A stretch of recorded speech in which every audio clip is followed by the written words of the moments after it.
talking about entrepreneurship and venture capital as an opportunity for impact. So the big question that I'm hoping to address and pose to all of you is, what if the purpose of business is not just to make a profit and have a job, but to change the world? And not in a, oh, we change the world because we serve a bunch of ads or whatever, but also thinking about both your product and the service and how you execute the business, but also I think an overlooked part, which is the capital and the value created by that business and how you can use those resources to drive into high impact charitable causes. So I'm going to start off a little bit with my story. I was born in New Jersey, moved to Maine as a kid. That's my father. I have a mother who's wonderful as well. That was just a cute photo. It's hard to find pre-digital era photos of your childhood these days. Grew up with a brother. We moved to Maine, and for quality of life reasons, somebody tried to abduct a neighbor of ours in New Jersey. Circled the block looking for her, which I thought was exciting because I got to go to the police station, meet the detectives. My parents were not as excited about that. Moved to rural Maine, and my dad was an engineer working for the paper mills, and when they shut down, we ended up losing our house to the bank. We ended up being quite poor, food stamps, welfare. We were homeless one summer, lived in a pop-up camper in someone's backyard. Really a challenging kind of economic upbringing. I remember my wife yelling when we got married. She's like, why do your socks have holes in them? I'm like, because I wear them? She's like, no, they have multiple holes. And I was like, well, yeah, I just rotate them and you keep wearing the sock. And she's like, that's not normal. Like normal people throw those out. It did not occur to me that was not standard procedure. And so there were some insights like that I had as I got older about what that kind of background can do in terms of the stress level, bill collectors calling, arguments in the house, things like that. I was an Eagle Scout and did well in school, got a free ride to University of Maine, studied computer engineering, and met my wife in college. We ended up getting married in college. And then I moved off and moved down to New Hampshire, working at Lockheed Martin in their electronic warfare division. Did an engineering leadership development program where we did rotations every 6 months. Got a master's at Worcester Polytechnic Institute in electrical engineering. I started hacking first week on the job. There's a piece of software I needed to do my job. The guy wasn't around to install it. So I was like, I'm allowed to install the software? Like, yeah, but Roger's not here. I'm like, okay, let me see if I can get that software without Roger. Was able to do so. That led to a new hobby. I was like, that was kind of fun. Let me see what else I can do.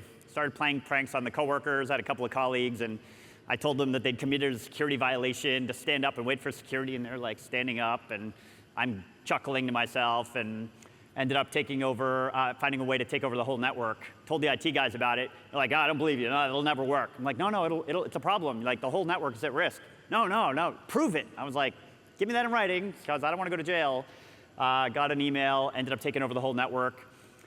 5,000 person enterprise network. Got a reputation inside the company, which led to HR visiting my desk occasionally to give me a lecture, but also the privilege of starting a cyber warfare group inside the company. We ended up getting contracts with DARPA, IARPA, the Air Force, and that led to some pretty neat opportunities. My favorite experience, which I'm glad I have notes, I almost forgot. So I actually had the chance to we had built a project where we could do the James Bond speed Ocean's 11 thing where we hack a Wi-Fi camera surveillance network, intercept the video, update the timestamp, inject the recorded video back into the target network. So the video feed kind of freezes like you see in the movies, and it looks like a live feed with an updated camera, updated timestamp, and it's old video. So I got to demo that at San Clemente Island off the coast of San Diego for a bunch of military guys. Guy comes up to me afterwards, he's like, welcome to my mobile skiff. We're standing on a beach. He's like, have you ever heard of DevGru? I'm like, no. SEAL Team 6. I'm like, not really. And I was like 25. He's like, well, we're an elite team of special operators in Virginia Beach. How'd you like to come work for us? I'm like, not gonna lie, that'd be kind of a cool job.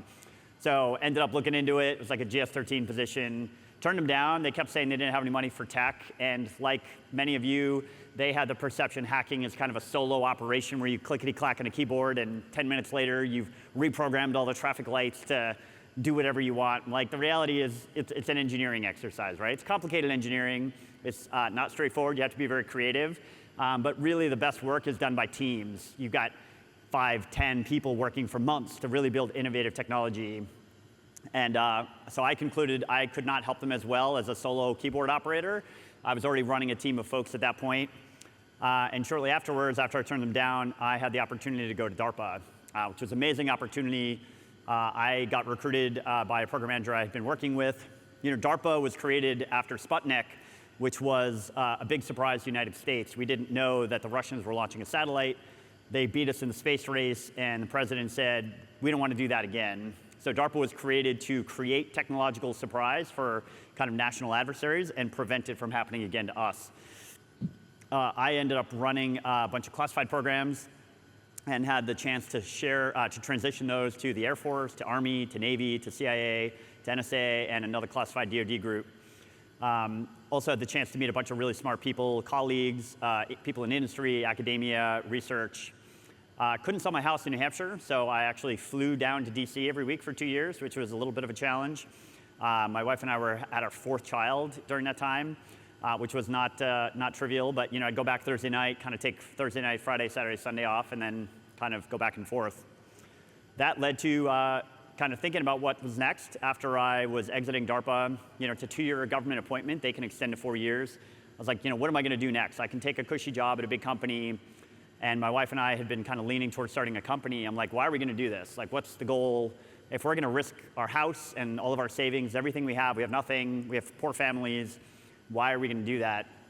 It's like, let's use it as kind of like a ministry thing and say, hey, how do we use this for, we're both Christians, how do we use this for the kingdom? How do we use this to love others and use this as a vehicle to have impact? I was like, all right, well, if that's the plan, like, let's kind of go big. We're going to try to build this thing up, sell, and then we'll donate what we make. So that was the goal. We said, all right, we're going to start this company and I told everyone, employees from day one, like, this is not a lifestyle company. Hopefully we're going to have fun, love working together, do great work, but we're also going to use this as a platform and eventually sell to a bigger company.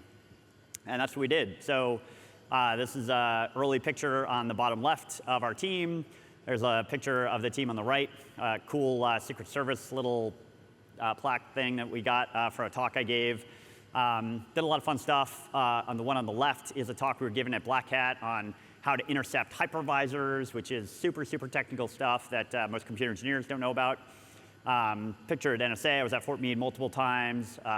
My wife is always annoyed when we watch like spy movies because they show a picture of NSA or CIA. I'm like, that doesn't look like that, or that looks like that. Those badges aren't right. Ooh, that was well done. And she's like, shut up, honey, I don't care. But it was very fun. Got to go to a lot of really interesting places, meet some neat people. And we built a bunch of technology. Some of it we transitioned to a new spin-out company that raised a bunch of venture capital. And after 6 or 7 years, we had a chance to sell to a private equity-backed firm. We sold to a company called Nehemiah Security. They ended up taking that technology, building that up, and then selling to another company. And then they spun my old company out to a different group. My wife and I had an 8-figure exit from that. We took enough to live on, and then we donated. I was actually going to put all the money in the charity, but there's a whole bunch of problems with that. One is you pay income taxes instead of cap gains. Another is you have all these IRS rules about taking money out of a charity that you control and taking money as a salary. You have to document everything, and if you don't, you can go to jail. So I was like, you know what? We'll just take out what we need to live on. We put all the rest in a charitable foundation we set up. And then I retired in the beginning of 2019 to do that full time. So when we did that, I think I shared, it was more of a sense of like moral obligation of like, hey, this is the right thing to do. We want to have impact, and I should do that, but it wasn't something I was super excited about. It was more of like, yeah, I should do it. But we had an opportunity about 12 years ago to go down to Haiti. This is an orphanage that our church had helped build at Tipam East, which is an island called Laganave off the coast of Haiti. I was talking to the pastor who had helped build the orphanage, and I was like, how much did this cost? He said it was $8,000 to build this orphanage, and it cost about $500 a month to run. That was a dozen years ago. I'm sure it's higher now. But even if you double those numbers, like every person in this room and probably in this hall can fund $500 a month, and you're funding an entire operations of this orphanage, right? There's 32 kids living there. It's not a nice orphanage, right? There's no glass windows. There's no doors. It's like cinder blocks, metal roof. But they get an education. You have to pay for an education. There's no free public education. They get a meal a day on a pie platter, and these like kids this tall are eating one meal off this giant pie platter. I'm like, there's no way you're gonna eat all that food. They eat all that food because that's their one meal a day. And then they have someone looking after them. And for me, it really helped crystallize like how far a dollar can go and the impact you can have with small amounts of money. We think about, especially if you work with any US charities, like $500 is maybe like lunch for one group for one day, right? It's not funding an entire operations of an orphanage for a month. But when you go to the third world, people are living on $3 a day, right? So the impact you can have with small amounts of money is just mind-blowing. So that really helps start to crystallize our view about moving from a sense of obligation to a sense of excitement and say, wow, I want to do more of this. Like, how many of these things can we do if we actually get focused? So these are some of the things we're backing out of our foundation. 500K is a missionary group. They're sending full-time missionaries into rural villages in India where the people are like worshiping idols, and there's a lot of alcohol abuse and spousal abuse, economic poverty, $1,000 a year full-time, and they're reaching 2 to 3 villages. I'm on the board of the National Center on Sexual Exploitation. They have a budget of like less than $5 million, and they're affecting trillion-dollar companies that are affecting billions of people around the planet. They've changed policies at places like Instagram, Facebook, Google, Meta, Apple about children being targeted online, all kinds of horrible content that they're getting taken down, lawsuits. They shut Backpage.com where people were being trafficked. They changed Section 230 of the Communication Decency Act. Just an amazing, amazing group. And then Hope International started doing microloans in Ukraine. They've expanded to Haiti, they're in Africa, and they started with microloans. They've now expanded to community savings programs where they will help build resiliency into unbanked communities that don't have access to capital and get away from loan sharks that are charging 50% interest and have actually the community making small loans so you can get a crop or if you need medical emergency, and they can recycle those dollars and keep growing. So super cool random note. So this graphic was actually made by ChatGPT or Grok or something, but I was very impressed. I'm like, give me a graphic showing this model, and I was like, wow, that would be like hours of a developer, of a like graphic arts person, and it actually looks quite polished. So basically the model is, can we take our skills, I think there's a false dichotomy in society where you want to be a good person, you join the Peace Corps, or a missionary, and you live in a hut in Africa, or you're a venture capitalist, you're a doctor, lawyer, engineer, inventor, you make a bunch of money, maybe you give your taxes, your 10% to your church or whatever, and then you're good, and you keep all the rest for yourself. I think there's this middle ground where we can say, look, you may care about impact, you may want to make a difference, but that doesn't mean you abandon the hard sciences or technology or industry. Go into those fields, but use the capital and the value creation that you're doing to aggressively drive resources into high-impact charitable causes. While doing that, what we did was say, okay, we've also accumulated this capital. Let's just not give it away all at once. Let's keep reinvesting that. How do we do that in like impact investing? How do we do that in technology investing? And every time there's an outcome, keep driving that money back in, right? So I'm the chairman of the board, chief investment officer of S8 Impact, which is the foundation we set up. We can invest those assets into tech companies, into funds, and then every time there's an exit from that, hopefully we make 10%, we're giving away 4 or 5% a year. Now you can keep multiplying what you're giving and kind of keep growing that impact over time. And then I also run 10X Venture Partners, which is an angel group. We started a small venture fund, and you kind of keep this flywheel going so we can kind of grow what we're doing. So got to the point where I was like, all right, what am I doing the rest of my life? I've made dozens of investments, 40-something, ran for state senate, lost by 3%, which I was happy with because I did not really want to do that at all, and really was doing a bunch of praying, talking to folks, thinking about raising a fund, but having grown up poor, having bootstrapped my company, wasn't really a great candidate for that, and really decided I should start a software as a service technology company, raise venture capital, build my network, let my angel portfolio grow, and then take whatever we make from that and use that to drive onto the charity side. This is Duncan Robinson. He's a lot taller than I am. Here's a picture of the app. So we're using AI and computer vision to create stats and highlights for sports. If you're familiar with Huddle or Synergy, they pay tens of thousands of people overseas to manually tag clips. We're doing that with artificial intelligence, computer vision. So here's kind of a cool video. We'll see if it plays, showing kind of the computer vision. This isn't what the customer sees, but this is kind of what's happening behind the scenes. So we've got models that are tracking where the ball is, the arc of the ball, the players, identifying jersey numbers. We're doing it for basketball, volleyball. We have a baseball prototype we've developed. I think we have something like 20,000 users, like over 1,000 daily active users. We're in 15 countries, 250 customers. And this is just some of the fun stuff. You can track like speed of the ball, trajectory, stats. We create highlights of all the clips, game write-ups using AI. We'll do like AI coaching tips, heat maps, shot charts, analytics, performance. I spoke at the Racket X conference on kind of the future of AI in racket sports, which is pretty fun. We're tracking like player number, jerseys, team performance. This is kind of a cool chart we've done. We actually want to build a product where we can show like what a play was supposed to look like right next to the play that actually happened. And then this is a fun thing. So we did an augmented reality. If you ever played NBA Jams, so we actually have that in production where you can like take your content, add a little fireball to it. We're going to add a bunch of generative AI and other things. So that's the company. I put $500,000 in. We've raised like $9 million in venture capital.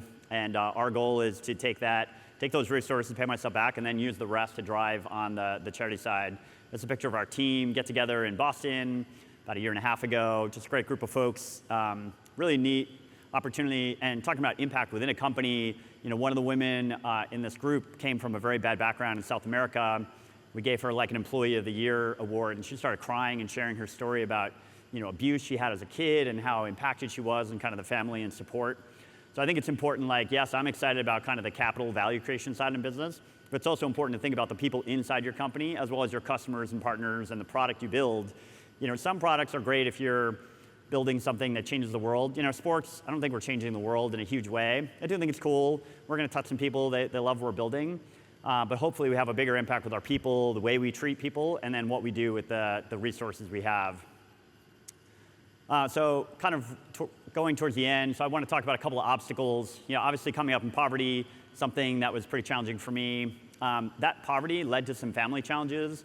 I got a grant from, my dad lost his job again when I was in college, and so I got a $1,500 or something, and my parents said you had to give that money to them. It was a family award. I talked to university, they're like, no, that's for you, for your education. So I told them I wasn't going to do it, and they kicked me out. They're like, we don't want to talk to you, you're dead to us.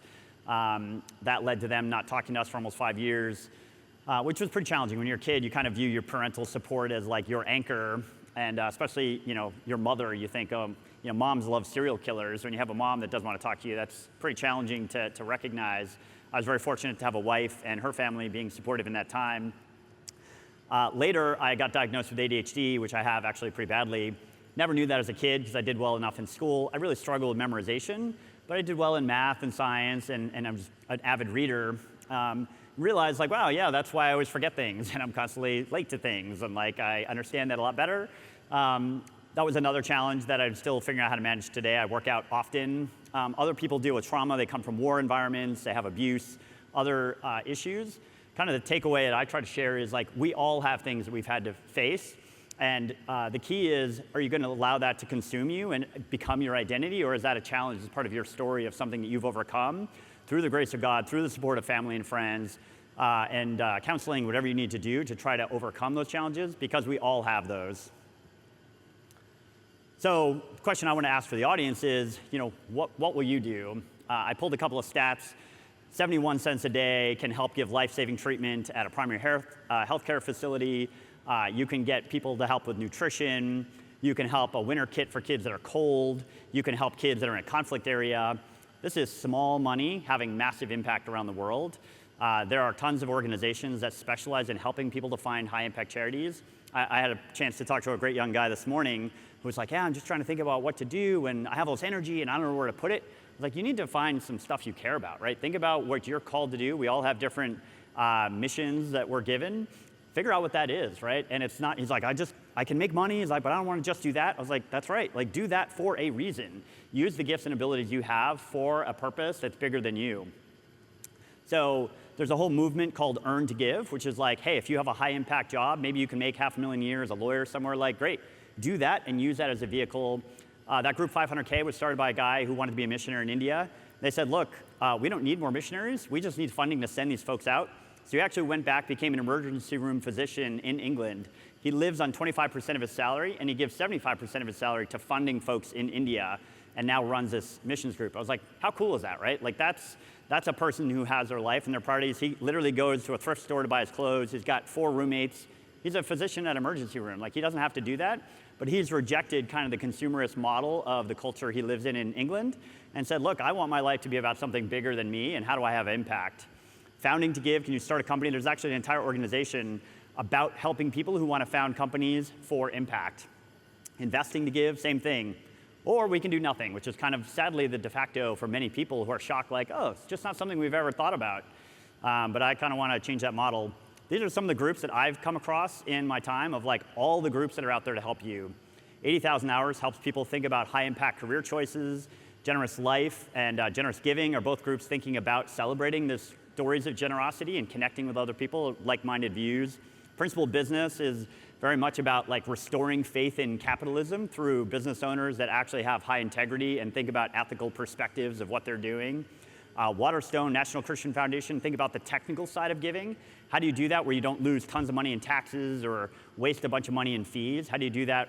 How do you donate stock? How do you donate real estate, cryptocurrency?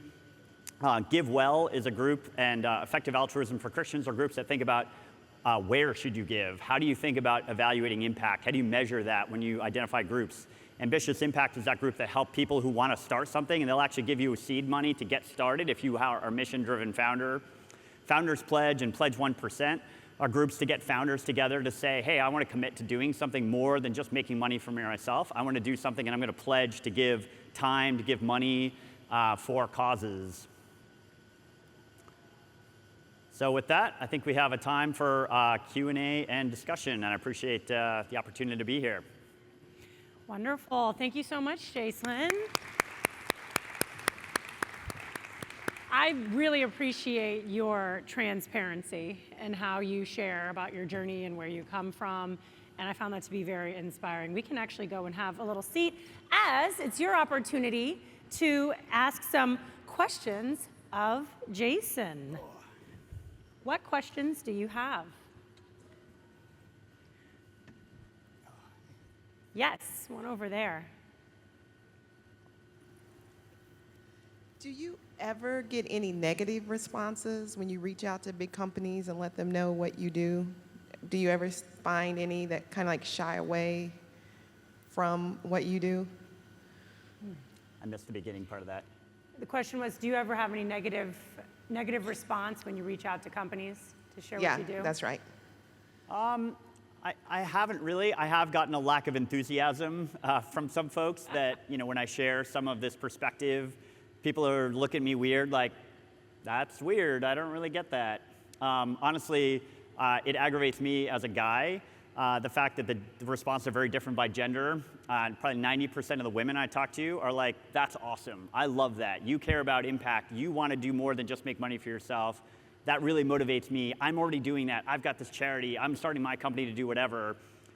It's the inverse for guys. It's like 10, 20% of guys like, that's super cool. And the other ones are like, okay, that's a little weird, but like, good for you, buddy. So that, as a guy, is a little aggravating. I'm like, why are we not resonating the same way? But, kudos to all the women. And it's part of the reason so many women I see end up going down because they're so motivated by impact, but they immediately go into a nonprofit. They really immediately go into a thing where they're not making a ton of money because they just care about impact. And I'm like, look, if you're gifted intellectually, you've got the business, you've got the contacts, you could be the one who's funding dozens of nonprofits if you're super successful. Instead of, if you run a nonprofit, you usually have to have other people give you money all the time. So you're always like with the handout for someone else to back you. But I'm like, you could be the one who's doing the backing, and that's a massive way to have impact. As opposed to all the people that accumulate capital who just don't care. Like, we need to bridge that gap, and we need more people with the capital side who also care. So to go into that, a second part to your question, how do you feel that you tangibly overcome that rejection? Yeah, I mean, I don't know that I have the answer. I just try to share my own story. Like, something I try to be very sensitive to is like, I don't want to tell other people what to do with their lives. But if I share my own story, sometimes people look at me weird, and sometimes like, that's super cool. It's changed my perspective on, I hadn't thought of it that way before. I've never seen that done. Like, I'm going to think differently about what I start. And so I try to do that from a perspective of just like, hey, this is what I've done. This is another path. I wrote an article in New Hampshire Business Review just kind of describing this as a journey. And that's why when they asked about speaking here at Rally, I was going to talk at a sports tech track. Like, well, we're full on that, but if you want to share your personal story, I think it's kind of neat. It might connect to people. Sure. And I was like, sure. Like, again, if two people in the audience are like, you know what, I've changed my view on what I can do and why I do it, then I feel that's a success. And I wanted to share resources too, because it took a long time to find all those groups on that chart. Like, I think I might be the first person to ever have tied all those groups together. Like, it's a very kind of opaque world, and you don't realize there's a lot of infrastructure to support people that want to do this. Yeah. It's just not really talked about. So I'm trying to get the word out and share it with folks as often as I can. I'm glad that you did share your journey. You don't get to hear about this very often. Yes? Jason, you know how I feel about this stuff, but I'll play devil's advocate. What do you tell the investors who say, well, you have a conflict of interest here, you're not going to be earning money or growing as fast or whatever because of this, this equity you're giving away, or profits, or whatever, your time you're giving away to other things. What do you tell that investor? Yeah, it's a great question. So asking about, is this going to detract from your returns? I would argue it's the opposite. Like, I'm kind of post-economic, right? I made enough money to sit by a pool and never work the rest of my life. So you see all these second-time founders, and I'm always like, why? Why are you busting your butt for this? Just, you need more money? Have you made $50 million? Like, is 100 really gonna like materially make your life better? I think many people are driven by like parental issues. They didn't feel like they had a parent who believed in them. They're trying to prove they have what it takes. They have this like deep hole in their life they're trying to fill, and they just think if they just make more and win more, that then they'll be happy, and they chase that. That's fine, but I don't think that's a healthy way to be motivated. For me, I get up in the morning because I'm like, the things I'm doing actually are going to matter. Like, we're giving away hundreds of thousands of dollars a year from the charity. Well, I'd like to give away $1 million, and I know we see every week, every month, what we can do with more money, and I was like, I wish I could do more, but I can't. So for me, I want to make as much money as humanly possible, and when I tell investors, I'm like, look, my goal is to make this thing as profitable as possible, so I make as much money as possible to drive into these nonprofits, right? I don't need that money, and I'm not taking that. I want to drive that into these causes that are motivating me to get up in the morning. And Tim Tebow is an investor through this impact fund he has, Waterstone Impact Fund. I got to spend was with him a couple of weeks ago. You hear him talking about like child sacrifice happening in Africa, right? Like, they're sending teams in and rescuing people that are like children who are being trafficked for sexual exploitation. Like, how do you not get motivated by that, as opposed to like, well, I want to make more money so I can buy a fourth house? Like, who freaking cares? Like, I would argue this is far more of a catalyst for driving incentive to actually get up and work hard and do the best you can to create something valuable, because you're trying to actually change the world. And again, I'm not a billionaire. I'm doing the small part I can. A few 100,000 a year is like great, but it's a lot more than I ever thought I would be able to do. And if it keeps growing and compounding and telling the story, then together we can have a lot of impact. That's really good. Yes. What are some ideas or suggestions for the early entrepreneur who's just trying to keep the lights on? I don't have extra money to give back, So are there other things that to implement now at these early stages that aren't necessarily financial? Yeah, I mean, for me, again, I started with nothing, right? It was very poor. Started my first company. One thing that we did was we started a services. It was like an R&D kind of hacker business. I had saved up, 10, 20 grand from working at DARPA. And then we just got some contracts to do R&D, get some, a contract here, contract there, and it slowly builds. What I really try to tell people is like, do the hard things early, in your 20s, like get that extra education, get that side hustle, work a little harder so you can save a little money, so you can start a thing. And again, you don't have to be giving much or even anything in the beginning if you don't have it, but just make the investments because it compounds, right? So one of the things I think is sad I've learned in life is the more money, power, and fame you have, the easier it is to get money, power, and fame. Again, I don't think any of those things are good by themselves, but they are tools that can be very useful. If you have a platform, you can get people excited about a charity. If you have money, you can drive them in. If you have a reputation or you have influence, again, you can drive impact in society, but I think those things can be toxic and dangerous to chase on their own. But the less of those things you have, like when you're poor, it's expensive to go grocery shopping because you got to get a taxi. You got to take a payday loan at 20% interest because you don't have cash in the bank. So as you move up, things get easier and easier and easier. So if you're in the early days just trying to keep the lights on, just like keep doing what you're doing, work hard, build a team that have values, like make the hard decisions, put the extra hours in to build a strong business. Because over time, once you cross that threshold where you're now profitable and you're growing, you reinvest, that acceleration, it just goes like this. I mean, it can really take off, and that compounding effect, there's a great quote, it's like consistent small progress in the same direction yields great results. I'm butchering it, but it really is true. It's like saving for your retirement. You just put in that 5% or 8% a year, 30 years later, you've got $1 million in there, right? And even if you're putting in small sums, it compounds over time. Hi, Jason. My name is Kanav, and it was great listening to your career trajectory. I wanted to ask you about what was your role with Black Hat? What was it, what? What was your role with Black Hat while you were working with them? My early background? Black Hat. Role at DARPA? No, with Black Hat. Oh, Black Hat. Yeah. Yeah, so I attended Black Hat regularly starting in 2000, and one of our team members actually presented at Black Hat. I actually gave a talk at Black Hat as well in quantifying offensive cyber operations and risk and things like that. So I'm friends with a bunch of guys who are Black Hat, who have keynoted Black Hat, who are on the Black Hat advisory board, and I just use it as a graphic to kind of capture that offensive cybersecurity community. I used to go to DEF CON, and I've been to some of the other ones like Recon, some of the other hacker conferences. But it's a great community, and it's crazy to see. I was going when they had 500 people, and they now I think have 10,000 or 20,000 who go. So the whole cyber community is really just taken off.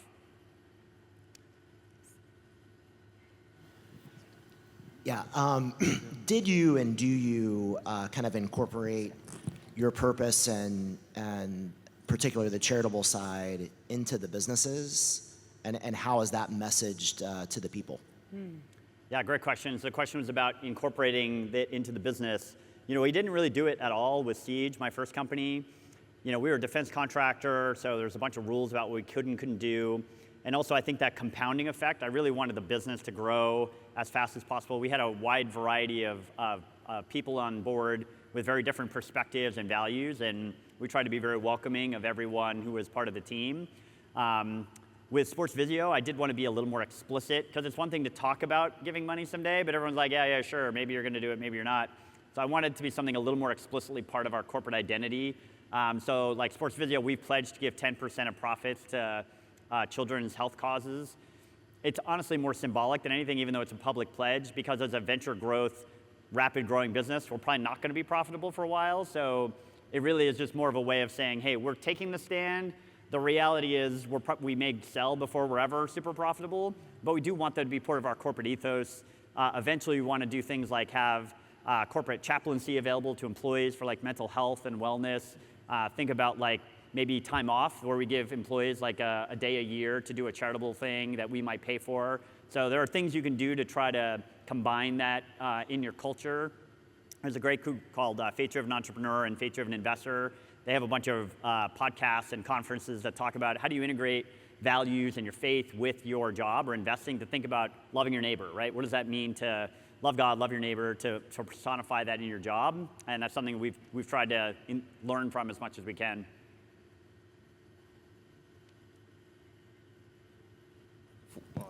First and foremost, I think it's amazing what you're doing. I think it should be the standard of what companies should be doing to try to give back and to make a change in the world. My question is, in hearing your background and your story, you're essentially the LeBron James of cybersecurity.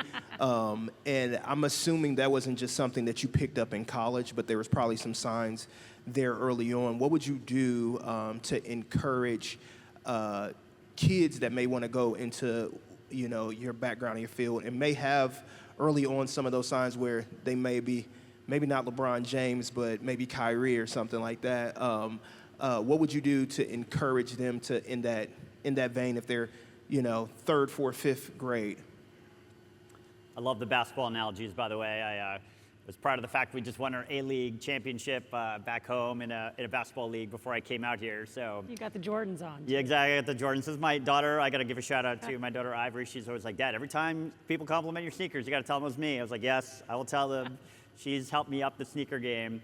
For me, honestly, I didn't get into hacking until my first job. A lot of people get in high school or college, but I always had admin on every computer I was on, and I grew up with a DOS computer, and the idea of not having control of my computer was foreign to me until I worked at a big corporation. They're like, no, you don't get admin. You have to have special permission for that. I'm like, whoa, what are we talking about? That's not gonna work for me. So as soon as I there's a great talk one of the filmmakers did. I don't know if it's Ridley Scott or somebody, but he talks about adversity being a critical catalyst for creativity. And if you have unrestricted access to everything, it's hard to problem solve, right? Because everything's just handed to you. But where you get creative and inventive is when people, you can't do that. Honestly, it's the best way to motivate me. I've learned to do things is like, say, oh, Jason, I don't think you could do that. I'm always like, oh, really? Oh, let me prove that wrong. And like, it becomes a challenge of how do you overcome that adversity. So when I had that first job where like, you can't do this, I started finding ways to tackle that. And so I think, I've tried to do that.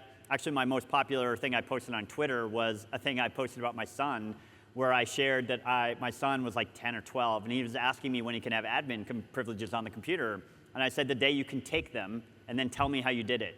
And people love that. It's just that, like, speaking of how do you foster that with other people, like, try to give them a challenge that's in a safe container and say, look, go ahead, prove you have the technical skills to do that. That means I can trust you technically, but then when you tell me, it also means I can trust you ethically, that you're gonna be someone responsible, and I can empower you to have more responsibility. So yeah, I've tried to speak with young people sometimes, tell stories about hacking or kind of what can be done, and make technology and entrepreneurship and investing exciting to people. I think there's not enough of that. A lot of people think about LeBron James. You think about being a social media influencer. I'm like, that's fine, media is great, but there's a lot of like more technical, challenging disciplines that are really where a lot of the value in the world is created. We need more people pursuing that are driven by kind of mission. I love it. There was a question here. Oh, right there. Okay. Hi, Jason. Thank you very much for the presentation. I think You might want to speak a little bit closer. a little bit closer. There you go. Okay. Hi, Jason. My name is Manan. I am a computer engineering major right now, and I really loved hearing about your experience in hardware. I want to ask, as a person aspiring to get into hardware, what do you think are the 3 most important things that I should focus on in today's world so that eventually I'm in a position where I can provide impact for the world? Yeah, great question. I mean, and things are obviously evolving rapidly with AI, as I'm sure you know. If you're getting closer to the hardware, obviously as a computer engineer, you get the privilege of both. You're learning about probably programming FPGAs and CPLDs and things like that, as well as board design and circuit design. I think getting closer to hardware, honestly, is a good thing in kind of the AI world where it's writing a lot of the software. I know there's some AI companies that are trying to actually do automatic design as well. But I think learning the skills to be an architect that can embrace and use AI to make yourself more effective when you're writing code. But honestly, when you're in the device driver level and doing things with assembly, AI is not always great at some of that stuff, right? It's pretty good at building a GUI, but maybe not as much as like programming a driver, which is a level you might operate at. So yeah, I encourage like as much as you can. I think kind of the technical fields are moving a little bit as AI is becoming more prolific. You need to move up the stack a little bit and become more of like an orchestrator, a designer, a product manager, sales, who's technically proficient, and then you're orchestrating AI to do a lot of the heavy lifting for you, or you go the other way and you're like the one designing LLMs, you're programming AI, you're super niche and hardcore in kind of what you do. And that's usually the path I always took early in my career. I just wanted to be like the engineer's engineer. But I had a situation where I was locked in a classified facility for a year. Like they'd slide food under the door, I'd kind of slide code back out, and windowless room. I'd go in the morning and leave at night, not have seen the sun. It was super rewarding technically and very interesting and challenging. But I had a boss who kind of like did some bad things and kind of threw me to the side at the end. And I was like, you know what? I can't be the nerd in the back room all the time. I have to talk to the customer. I have to take a little more ownership of my career, of the projects, to make sure that I get to work on interesting stuff. And once I made that decision, that kind of compounded, and I ended up taking more leadership. And I missed the technical side, but I think it's a great way, and I encourage a lot of technical folks to stay technical for a while, build that strong foundation, because that's like an anchor, because you can always move on. I think I saw a stat, something like 60% of Fortune 500 CEOs have an engineering undergraduate degree. So that mindset and that thinking about solving hard problems and that discipline and grounding in math and the hard sciences, I think is a great foundation for even a career down the road in business or whatever else you do. Amazing. I know we have a question here. You've been very patient. Thank you, Jason. I'm curious, as a parent, how you've educated and involved your children and kind of your family's charitable pursuits, because presumably you mentioned your foundation, so there's probably going to be a legacy piece, and just kind of curious how you've involved them to kind of pass down that same priority. Yeah, that's a great question. I was talking about it Tuesday night when I got here, something slightly controversial with some Christian friends of mine is the fact that we didn't leave any money for our kids. We didn't set up a trust fund for them. We didn't do anything. And they're like, why would you not do that? And it's a topic I can rant enthusiastically about. But I think, at least in my case, my kids are already growing up with every benefit possible. Travel sports, they've traveled internationally. They can go to private school. I'm helping pay for college. I'm helping pay for their weddings. I've helped them getting jobs. I'm making introductions. I'm mentoring them. They're growing up in a wonderful, stable home.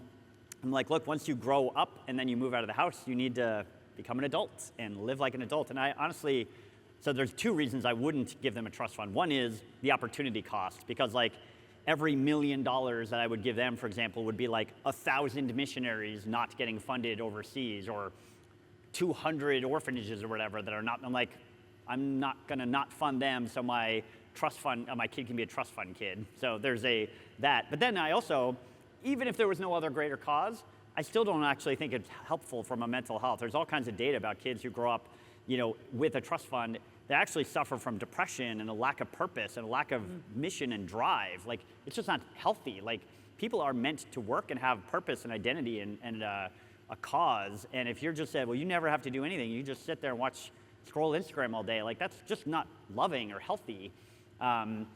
So that's kind of the financial side. The other side, on the impact side, we have the blessing. This is a photo of our daughter Jaden, her husband Robbie, who just got married. They are now going to be trustees for our charitable foundation. We just met with them last week. So if my wife and I pass away, they would take our seats on the board. We have an independent board, but they're both passionate about making a difference. And we're like, hey, would you guys be willing to take that role? When we've gone on trips overseas, we've intentionally tried to bring our kids. When we went to Haiti, when we went to Bulgaria, we're working on a trip to Africa, hopefully this year. And we try to bring them as a chance to get out of suburban New Hampshire and say, look, this is how part of the rest of the world lives. Like, this is an opportunity. We serve at a food pantry locally, and we bring our kids with us. And we're like, hey, look, we're gonna have a chance to meet with folks. I remember a powerful conversation with our 17-year-old when she was younger. We were serving at a food distribution program in Manchester. And in the car ride home, she was like, Mom, why do people's teeth, why are they so black? Like, don't they brush their teeth? And we're like, well, honey, like, not everyone can go to a dentist. So if they have a problem, these things happen. And it just didn't occur to her that was a thing, because the community that we normally hung out with didn't have that situation. So I think it's kind of a threefold thing, is not set them up for failure with like trust funds, live out a positive example that they can see modeled, but then also bring them into that tangibly, whether that's on the giving side and it's on serving side, and actually like going and traveling to those places locally and overseas where they get to encounter people with different backgrounds and get a chance to make a difference themselves. And I don't know if it'll work. My oldest is only 24, so we'll know hopefully in 20 years if that's the right approach, but that's kind of what we're trying to do. It's amazing. We have time for one more question. They didn't come to you. If not, I'm going to take it, because I'm so curious. All right. My question is, with everything that you've accomplished and as you look forward with legacy, do you see yourself as someone who will retire one day, or do you see yourself as working all the way to the end as we know it here? Yeah, it's a great question. Something my wife and I talk a lot about. And yeah, I don't, we were able to retire from a financial perspective when I was 40. But honestly, I think most people, if you said, hey, you don't have to work for an income anymore, are you just going to sit on the couch and watch TV all day? Are you just going to like go hiking every day? Like, most people are like, no, I want to do something. But I think it's doing something not just to fill your time, but doing something because you have a purpose and a reason, I think is far more powerful. So I want to be doing things until I die. I am depressed as I get older. I can see my cognitive skills declining. Like, I was way better at chess when I was 22 than I am at 49. And video games, I'm getting slower. I'm not as sharp. Like, I know at 75, I'm not going to be as sharp as I am at 50, right? That's true. Yeah. So I'm trying to think, okay, I do want to be active and I want to be serving and I want to have mission and purpose, but I also want to recognize, like, my physical skills will be declining, my intellectual abilities will be declining, my ability to work a 15-hour day might be a 10-hour day or whatever. Like, so how do I move? And I think part of that is the one thing I do love about getting older is my network is growing. I'm much better connected. So how do I move to more of a mentoring role? So maybe when I'm 75, instead of like running a thing or running an investment fund or running whatever. I'm just pouring into people who are a generation behind me, who are those people in their 40s and 50s that I'm like mentoring and giving them advice and making connections and trying to support them. Hopefully some of those are my kids, but also other friends and people I have the chance to come across and say, can I be in an advisory or a support role and still pouring it forward into that next generation where maybe I'm not as able to be the point person in something, but do those things as long as I can and feel that God's calling me to contribute in those ways. And with everything that you've done, what do you want your legacy to be here? Yeah, I think hopefully that I was someone who lived out that there's a Bible verse that I love. It's like religion your Father in heaven accepts as pure and faultless as this: look after widows and orphans in their distress and keep oneself from being polluted by the world. Which is basically love God, love your neighbor. Your neighbors, the widow, the orphan, the alien, the marginalized. So if people say, hey, you did that well, then I would be pretty ecstatic about that. And my kids hopefully have done well, because I think sometimes people get so excited about work and mission and cause that sometimes they sacrifice their kids. So I'm really trying to make sure we don't do that and we keep them as part of that journey with us and start as a good father, husband, but also someone who was very mission oriented and carried it out effectively. That's beautiful. Let's give Jason a round of applause.